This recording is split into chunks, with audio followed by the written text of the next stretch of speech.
ఈరోజు మహిళా దినోత్సవం సందర్భంగా మహిళల మీద పెద్ద ఎత్తున భారాలటువంటివి ఈరోజు మోపడం జరిగింది. మహిళలకి ఈరోజు గ్యాస్ ధర విపరీతంగా పెంచడం అటువంటిది అత్యంత దుర్మార్గమైనటువంటి చర్య. మహిళా దినోత్సవం సందర్భంగా మహిళలకి కేంద్ర ప్రభుత్వం ఇచ్చినటువంటి గిఫ్ట్గా ఈరోజు మహిళలు భావిస్తూ ఉన్నారు. ఇది అత్యంత దుర్మార్గమైనటువంటిది. ఈ గ్యాస్ అటువంటిది 60 రూపాయలు ఒకేసారి ఆంధ్రదేశ చరిత్రలో పెంచడం జరిగింది. అదేవిధంగా కన్జ్యూమర్కి ఏదైతే ఉన్నారో వాళ్ళకి 115 రూపాయలు గ్యాస్ ధర అనేటువంటిది పెంచారు. దీనివల్ల అధిక ధరలు అటువంటివి విపరీతంగా పెరిగిపోతాయి. గ్యాస్ అటువంటిది ఉచిత గ్యాస్ ఒక చేతితో ఇచ్చి రెండో గ్యాస్తో ధరలు అటువంటివి పెంచి పేద మధ్యతరగతి ప్రజల మీద భారాలు మోపడం అటువంటిది చాలా అన్యాయం. దీన్ని తీవ్రంగా ఖండిస్తూ దేవరాపల్లిలో పెద్ద ఎత్తున నిరసన తెలియజేయడం జరిగింది. ప్రభుత్వం ఇప్పటికైనా పరిశీలన చేయాలి.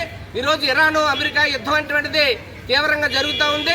ఇజ్రాయిల్కి అమెరికా అటువంటి సాయం చేసి ఇజ్రాయిల్ అమెరికా రెండు జోడై ఇరాన్ మీద యుద్ధం చేసి ఇరాన్లో దాదాపు వేలాది మంది పసిపిల్లలు ఈరోజు చంపేయడం అటువంటిది జరిగింది.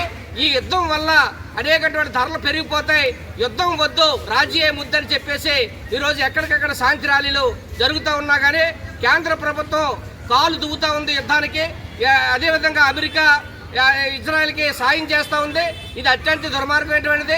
ఈరోజు ఆ ధరల వల్ల రేపు పెట్రోల్ ధర పెరుగుతుంది, గ్యాస్ రేటు పెరిగింది, అదేవిధంగా డీజిల్ రేటు పెరుగుతుంది, పప్పు ఉప్పు మంచినీళ్ళు అనేకమైన ధరలు విపరీతంగా పెరిగిపోతాయి.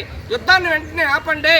అదేవిధంగా పెంచినటువంటి గ్యాస్ ధరలు ఏదైతే ఉన్నాయో గ్యాస్ ధరలని వెంటనే పూర్తిగా రద్దు చేయండి అని చెప్పేసి నిరసనలు దేశవ్యాప్తంగా జరుగుతూ ఉన్నాయి. దేశంలో బీజేపీ వచ్చిన తర్వాత ఈరోజు మతోన్మాదం పెచ్చిరెళ్ళిపోతూ ఉంది. కాబట్టి ఈ మతోన్మాదానికి వ్యతిరేకంగా నిరసనలు జరుగుతూ ఉన్నాయి. బీజేపీ వెంటనే దీన్ని పునఃపరిశీలన చేసి వెంటనే గ్యాస్ రేట్లు పూర్తిగా తగ్గించాలని చెప్పేసి ఈరోజు వ్యవసాయ కార్మిక సంఘం, సిపిఎం పార్టీ, గిరిజన సంఘాలుగా మేము డిమాండ్ చేస్తా ఉన్నాం.